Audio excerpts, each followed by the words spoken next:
찬양대 찬양에 감사드립니다. 성도 여러분, 무더위를 어떻게 견디며 지내십니까?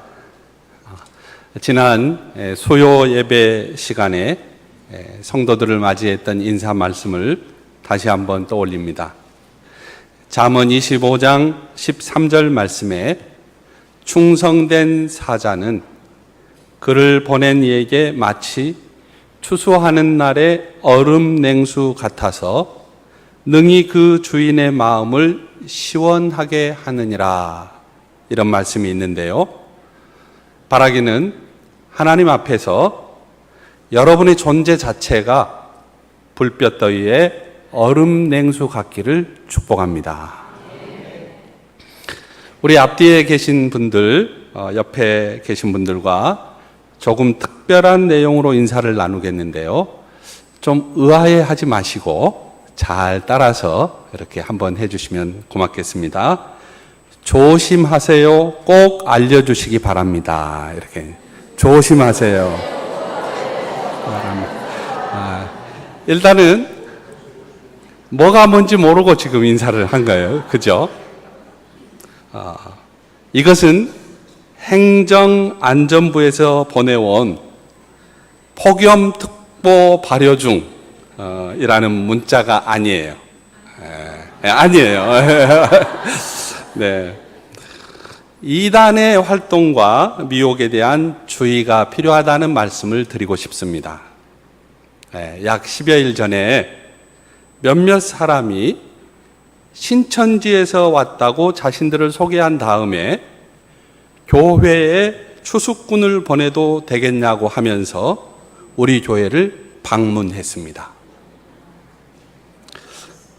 참으로 맹랑한 말을 듣고서 주의해야 할 사안이기에 오늘 더 늦기 전에 말씀을 드려야 하겠다, 이렇게 생각했습니다. 요즘에는 좋은 성경 공부 모임을 분별하기가 쉽지 않습니다. 여러분, 꼭 교역자와 지도자의 인도를 받는 것이 필요합니다. 이단들은 불신자를 전도하는 것이 아니라 기존 신자를 전도하고 있는데요.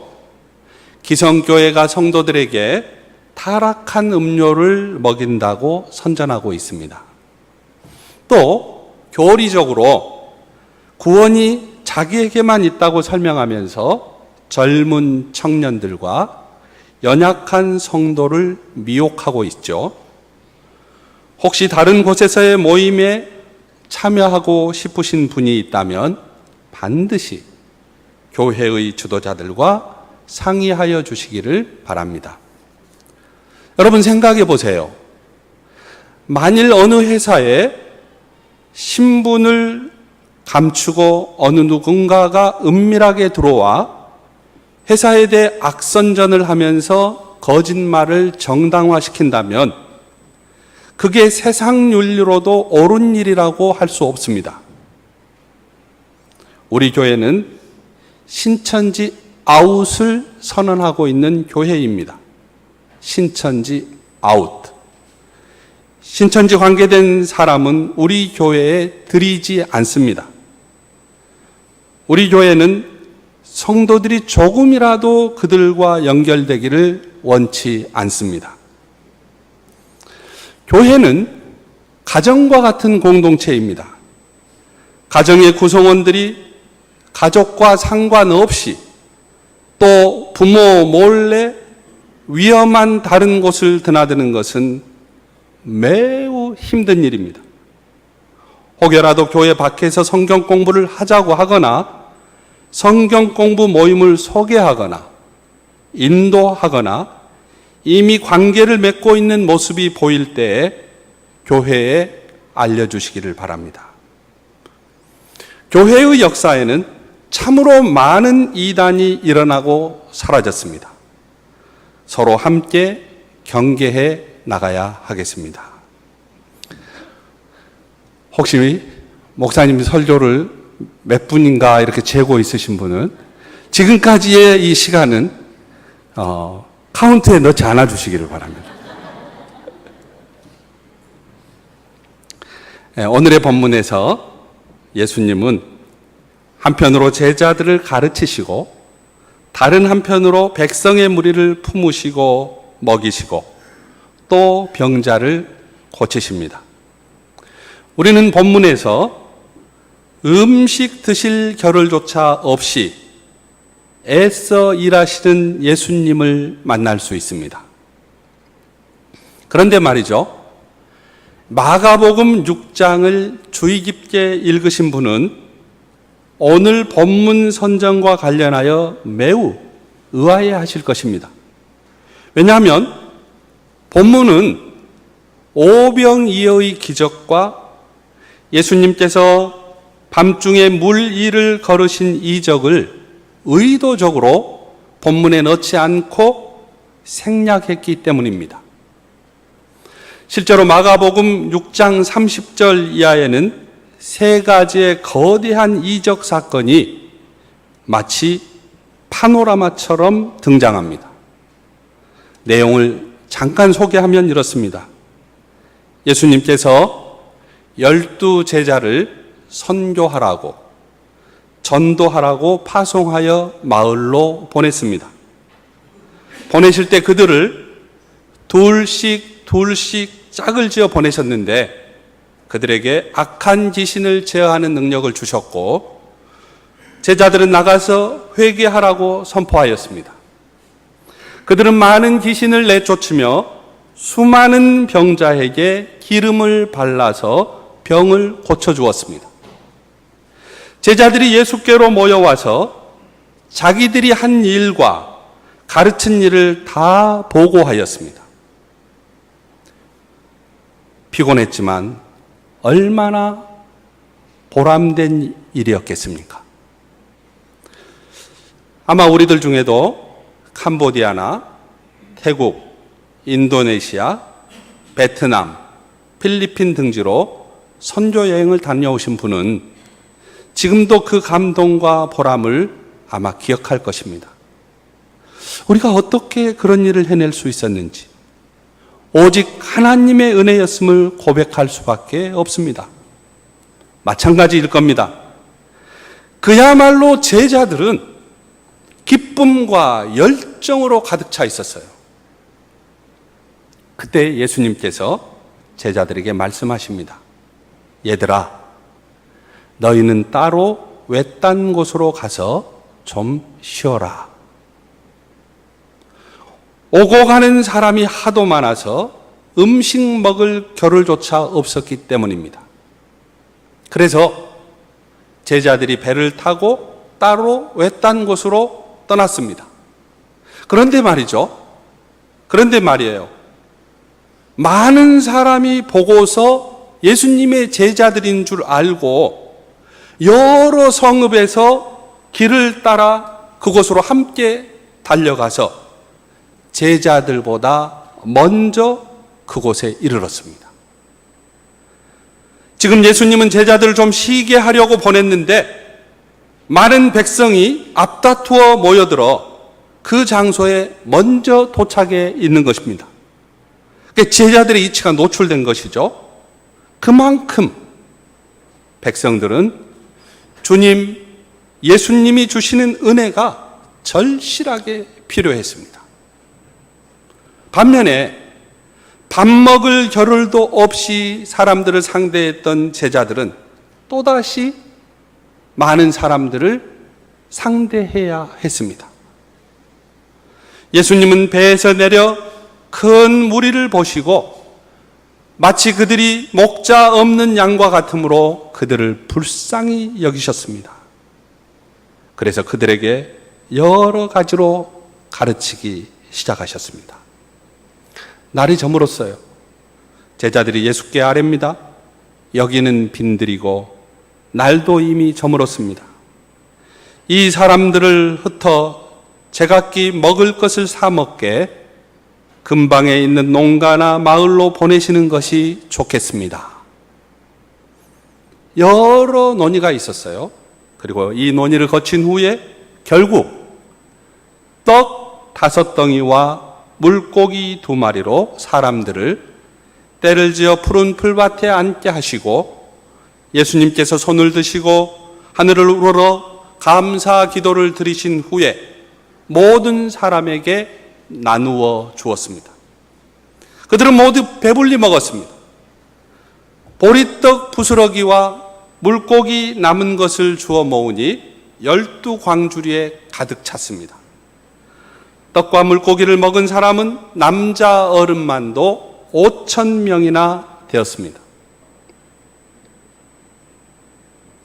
예수님은 제자들이 여전히 사람들을 돌보느라 쉬지 못한 것을 아시고 곧 제자들을 재촉하여 배를 태워 자기보다 먼저 건너편 벳세다로 가게 하시고 그동안에 백성의 무리를 헤쳐 집으로 돌려보냈습니다. 그 사이 예수님은 기도하시려고 산에 올라가셨습니다. 밤중에 제자들이 탄 배는 바다 한가운데 있었는데 제자들이 노를 젓느라고 몹시 애를 쓰고 있었습니다. 바람이 역풍으로 불어왔기 때문에 그렇습니다. 그때 예수님께서 바다 위를 걸어서 그들에게로 가셨습니다. 제자들은 예수님을 보고 유령으로 생각하여 소리쳤습니다. 예수님이 곧 그들에게 말씀하십니다. 안심해라, 나다. 두려워하지 말아라. 그리고 예수님이 배에 오르시니 바람이 그쳤습니다. 제자들은 바다를 건너가서 게네사렛 땅에 이르러 닻을 내렸습니다. 이것이 늦은 저녁 시간부터 다음 날 새벽 사이에 있었던 일입니다. 중요한 것은 그들이 원래 도착하려고 했던 곳은 벳세다였고 지금 제자들이 도착한 곳은 게네사렛입니다. 그들은 배를 타고 가던 중 예기치 못한 역풍을 만났습니다. 그러나 주님이 제자들과 함께 하셨고 순탄하게 항해를 했습니다. 피곤한 제자들 아직 제대로 쉬지 못했습니다. 그런데도 그들이 배에서 내리니 이제 새벽이 되겠죠. 사람들은 곧 예수님을 알아보고 근처 온 지방을 뛰어다니면서 예수님이 어디에 계시든지 병자들을 침대에 눕혀서 그곳으로 데리고 오기 시작했습니다. 예수님께서 마을이든 성읍이든 농촌이든 어디든 들어가시든지 어디에 머물든지 사람들이 병자들을 장터 거리에 데려다 놓고 예수께 그 옷술만이라도 손을 대게 해달라고 간청하고 있습니다. 그리고 손을 댄 사람은 모두 병이 나았습니다. 참으로 엄청난 일이 벌어지고 있었습니다. 예수님의 치유를 알리며 뛰어다닌 사람들은 제자들이 아니었습니다. 그렇게 뛰어다닌 사람들이 백성들이었어요. 놀라운 소식을 듣고 체험한 후에 그들은 자발적으로 또 다른 사람들을 초대했던 것입니다. 성도 여러분, 본문을 통해서 하나님께서 오늘 우리에게 주시는 메시지가 무엇일까요? 오늘 우리는 무엇을 정리할 수 있겠습니까? 본문은 우리에게 두 가지 사실을 전해주고 있는데요. 첫째는 예수님은 제자들의 수고만큼이나 백성들의 곤고함을 불쌍히 여기셨다는 사실입니다. 둘째는 가끔 우리의 가는 길이 새로운 목적지로 인도될 때가 있다는 사실이에요. 첫째, 예수님은 백성들을 불쌍히 여기셨습니다. 연민을 가지고 사랑하셨습니다. 물론 예수님은 제자들의 노고를 위로하셨습니다. 그런데 제자들의 사역은 다시 이어지고 있습니다. 외딴 섬으로 쉬려고 움직이는 제자들 가는 곳에 백성들이 먼저 도착한 것이죠. 분명 지치고 힘들 만한 상황입니다. 그러나 예수님은 백성들의 공고함을 보시고 그들을 긍휼히 여기셨습니다. 게네사렛에서도 백성들은 그 새벽 날이 밝자마자 예수님과 제자들이 도착한 것으로 몰려오기 시작합니다. 여러분, 이 광경이 눈에 그려지시는죠? 이번 여름에 우리는 하나님의 나라와 다음 세대를 위하여 땀을 흘리며 분주하게 일할 것입니다. 본문에서 제자들은 밥 먹을 겨를도 없었습니다. 쉴 공간은 이미 백성들로 초만원이었습니다. 백성의 무리는 식사할 시간이 없는 제자들의 형편을 보살피지 않았습니다. 그만큼 자신들이 간절했기 때문입니다. 그래서 사람들은 제자들 앞서서 제자들이 있어야 할 곳으로 먼저 달려갔던 것입니다. 게네사렛에서도 사람들이 찾아왔습니다. 예수님과 제자들은 한적한 휴식을 갖기 어려울 정도로 분주했습니다. 사람들을 돌보기 위해 여기저기 다녀야 했습니다. 왜 이런 일이 벌어졌을까요? 사람들은 알고 있었던 것입니다. 예수님께로 가면 예수님이 가르쳐 주시고, 예수님이 치유해 주시고, 예수님이 하나님 나라를 전해 주시기 때문에 백성들이 그곳에 갔던 것입니다. 예수님은 이렇게 찾아온 사람들을 실망시키지 않으셨습니다. 참된 주님이시기 때문에 가능한 일이었습니다. 이것이 갈릴리에서 일어나고 있었습니다. 지난 3개월 동안 6월 30일까지 성도들의 가정을 신방했는데요. 어느 가정에서 좋아하는 찬송가가 있습니까? 하고 여쭤봤더니 찬송가 134장을 부르자는 거예요. 나 어느 날 꿈속을 헤매며 어느 바닷가 거닐 때 그 갈릴리 오신이 따르는 많은 무리를 보았네. 나 그때 확실히 소경이 눈을 뜨는 것 보았네. 그 갈릴리 오신이 능력이 나를 놀라게 하였네. 그 사랑의 눈빛과 음성을 나는 잊을 수 없겠네. 그 사나운 바다를 향하여 잔잔하라고 명했네. 이 세상의 무거운 짐진 자 모두 주 앞에 나오라. 내가 영원히 사모할 주님 부드러운 그 모습을 나 배웠고 그 후로부터 내 구주로 섬겼네. 저는 신방하면서 이 가정이 얼마나 주님을 사모하고 주님을 어떻게 모시고 생활하는지 느낄 수가 있었습니다. 게네사렛에서도 그 신새벽에 예수님과 제자들 있는 곳으로 달려온 백성들, 그들은 주님에게서 희망을 보았습니다. 그래서 스스로 뛰어다니며 더 많은 환자를 주님 앞으로 인도했던 것입니다. 예수님이 어디에 계시는지, 예수님이 계신 곳에 사람들이 찾아왔습니다. 성도 여러분, 이 여름 우리들 모두 예수님의 사람들로서 우리고 분주할 때마다 갈릴리 그분을 생각해야 하겠습니다.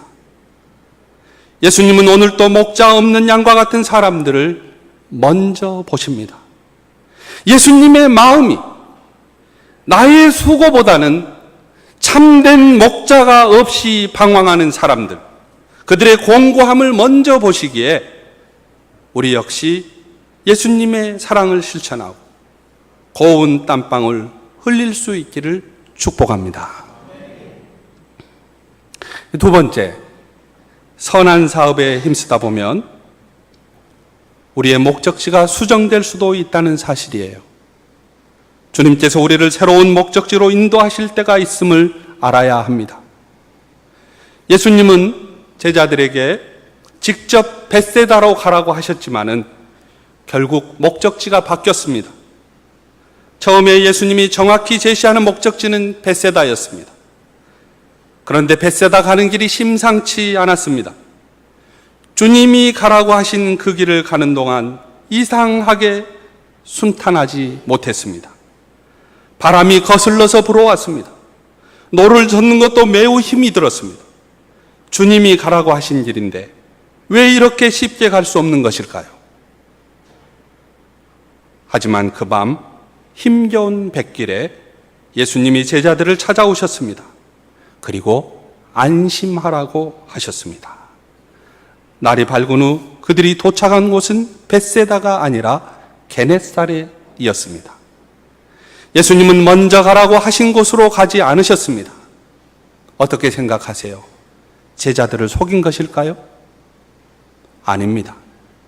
예수님은 그들을 찾아오셨습니다. 그리고 그들과 함께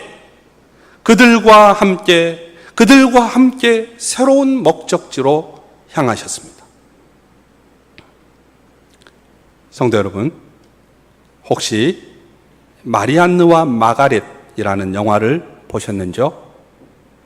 이 영화의 주인공 마리안느와 마가렛은 1962년 20대의 꽃다운 나이에 자신들의 고국 오스트리아를 떠나서 전남 고흥 소록도에 처녀 간호사로 자원하여 43년간의 봉사활동을 마치고 2005년 11월 23일 돌연 편지 한 통을 집집에 남긴 채 소록도를 떠났습니다.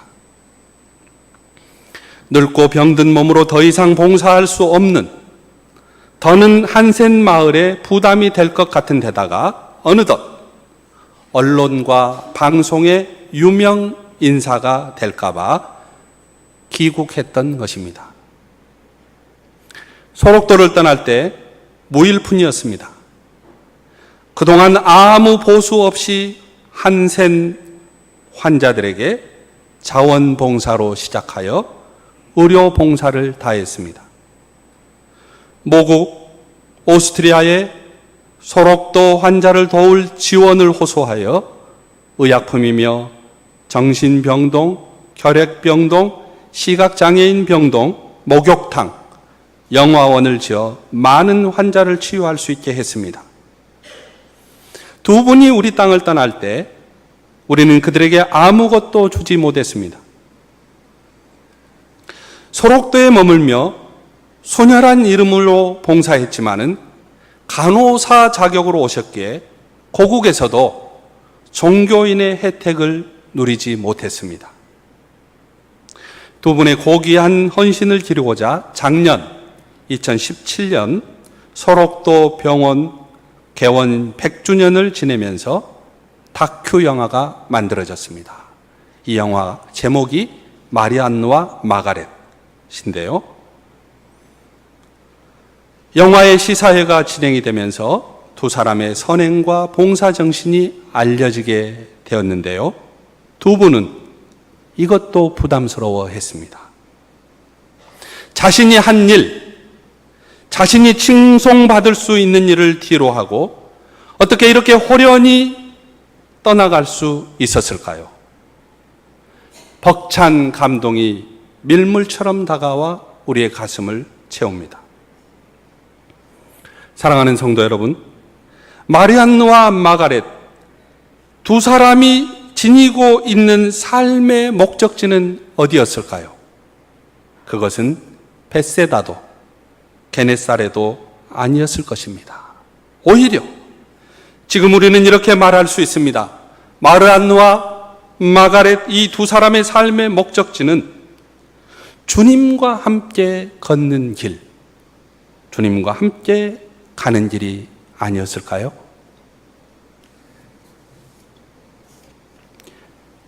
강정규 씨가 시를 쓰고 황철익 씨가 작곡한 주님과 함께라는 성가곡이 있어요. 주님과 함께 걷는 길은 멀고도 가까워. 주님과 함께 걷는 길은 고통도 기쁨으로 변했네. 고통을 나누며 기쁨을 나누며 주님과 함께 걸어가노라면 나는 어느새 주님을 닮아가 고통을 나누며 기쁨을 나누며 주님과 함께 걸어가노라면 나는 어느새 주님을 닮아가. 지금은 뜨거운 여름입니다. 하나님의 나라를 위해 봉사하는 여러분을 축복합니다. 여러분을 흘리는 구슬땀을 주님께서 닦아주시길 축복합니다. 예수님은 우리를 찾아오셨고 우리와 함께 새로운 목적지로 향하십니다. 예수님은 우리가 가는 길에 함께 하십니다. 그리고 영혼이 고파 공고한 사람들을 향해 함께 가자고 하십니다. 그 음성 듣고 함께 갈 채비를 우리 서둘러야 하지 않겠습니까? 기도하겠습니다.